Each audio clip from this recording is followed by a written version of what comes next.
Hello, Western Oregon sports fans, and welcome to this recap edition of Wolves Weekly. I'm your host, Danny Barnes, and joining me in studio today, head men's basketball coach Brady Bergeson. How are you doing today, Brady? Very good. Thanks for Everything's having me, Dan. Yeah, you're welcome. Everything's probably always better after you get a couple wins, and you guys have been rolling right now, getting 7 straight, and those first 2 in the GNAC conference. Got to be a good little start for you guys, and a nice way to continue to build right there. Yeah, well, you said it. It's obviously it's nicer to take criticism the next week when you're coming off of a win or two, and our guys are doing just that. We went on the road, 2 very difficult places to play in Central Washington and Northwest Nazarene, and as the story has been this early part of the year, our guys have found a way, just scrapped and found a way in the closing minutes to find ways to win games. And again, it happened both times.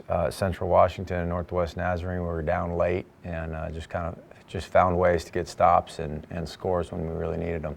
Talk to me a little bit about that Central Washington game. Both these games actually follow a very similar pattern, as you mentioned. You guys being behind with less than 4 minutes to go and make comebacks in order to get the win. And really, as you talk about it that way, it was your defense as much as the offense that seemed to come through, especially in the Central Washington game as well. Yeah, absolutely. The Central Washington game, they were very similar. The Central Washington game, I think it was Jordan came up with a steal late in the game and a layup, and then a couple possessions later, Kyle came up with a loose ball, Kyle Long, and made a nice pass to Colton under the rim, I think, which put us up 1 at that time. We've really dug our heels in on the defensive side of the ball and made our stand there. And I think that our team is developing an identity on that side of the ball. And, to be honest with you, I think late in the game, if we had a chance to be up 1 on the defensive side or down 1 on the offensive side, I think we'd take the defensive stop. And I think our guys are feeling very confident on that side of the ball. And they're really taking pride in their abilities to get stops, especially, under pressure. And it's, again, a real testament to the players and to their toughness and to their ability to take criticism throughout the week of practice and, over and over again to the point where we can get tough enough to sustain stops under pressure like we did, and we showed it on the road.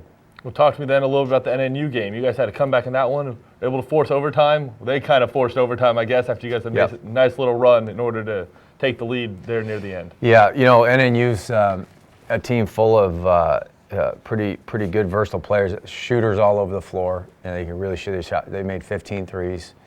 It's the second time this year that we've endured a game of 15 threes. And, the last shot, we were late to rotate out to it. We got a hand up, and they made, I think, 13 of their 15 were contested, at least on a late contest, which means that they've got unbelievable shooters, and they did their job. They made the shot when they needed to force overtime. We were unable. We got a shot to try and win it at the end with a second on the clock. Weren't able to connect on it. And I'll tell you what, we got back into that huddle at halftime, or at the close of regulation, at the beginning of overtime, and our guys were just excited, just fired up to be there and excited, and they wanted the opportunity, they wanted the challenge. And, that's, I think, the difference between a mature team and an immature team, and I was really proud of our guys for showing their maturity there, for looking at that as an opportunity rather than an opportunity blown, and coming in with a negative outlook on the overtime situation. To end the game, we came up again with defensive stops. When this team gets defensive rebounds, we're pretty good. And when we can hold teams to 1 shot and go down and get that board, we're pretty good. We were able to do that. NNU got just 1 offensive board in the second half in overtime. And in the end, I think that was probably the difference. That and our defensive, just our ability to kind of fly around and make some plays happen. We got a lot of deflections in the second half. We forced some turnovers. And again, it was, some unsung heroes coming up with big plays. Jordan Freelander is a name that hasn't come up a whole lot. And he made defensive plays in both games in the closing minute to close the games off. And, in the NNU game, he stole the ball at center court, which, obviously he's got the ability to do, and made a layup to kind of close the game off as well.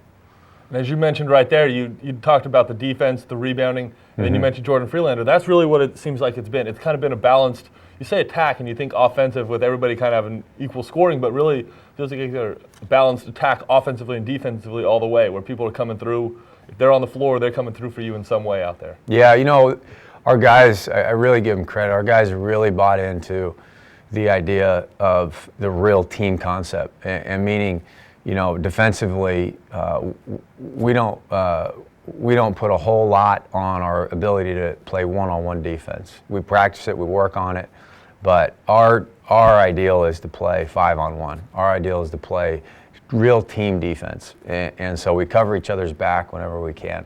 And the same thing goes on the offensive end. You know, these guys.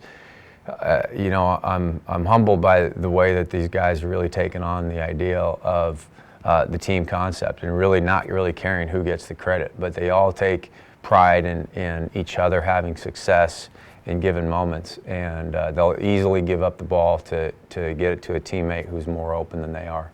And so really proud of our guys, the way, you know, to win on the road, no matter how it happens, takes a lot of courage, a lot of integrity, and our guys have come through and shown that they have both. Well, fantastic. Well, last week we had the opportunity to talk about James Gearing, one of your posts that earned all-tournament team over there at the Capital City Classic. This week we can talk about Colton Nelson being the GNAC Player of the Week. Pretty impressive performance by him, and especially he was a big contributor, especially on the offensive side, coming down the stretch in these games, helping score late for you guys, maybe a little help from some of his teammates, from Kyle Long and stuff like that. But congratulations to Colton Nelson, and I'm sure it's got to be good for you. You guys have had him in the weight room and on the diet and everything like that, and the numbers are really coming through for him right now. Yeah, really proud of Colton. He had a good week for us. It really came through big, as the stats have shown. You know, he was able to really get going. He got going outside. I think he was 3 for 3 against Central Washington from outside the arc, and he got really going inside against NNU, which was one of the difference makers for us late in the games, that we were able to really get the ball inside to him in particular, and he made that. You know, he made those shots when he had the opportunity. He also got it done, you know, anchoring down our defense down inside, and did his job down there. Really proud of Colton. You know, he's lost over 50 pounds in the last what's it been, almost 3 months now, and he's really made lifestyle changes that have helped him obviously perform already this year. But you know, he played over 35 minutes in the NNU game, in a 45-minute game, and it's something he couldn't have done. There's no way he could have done even a month ago. And so he's really made lifestyle changes that have helped the performance, but also just going to help him on, you know, for the rest of his life. He's really proud of him. Well, fantastic. Well, we're going to have the opportunity to watch you guys here at home this week. Been a little while, it seems like, but not really that long. As you guys come back and play Walla Walla, we'll have a chance to talk to you about Walla Walla University on the preview edition of Wolves Weekly. So just want to say thank you for everybody for watching this edition of Wolves Weekly.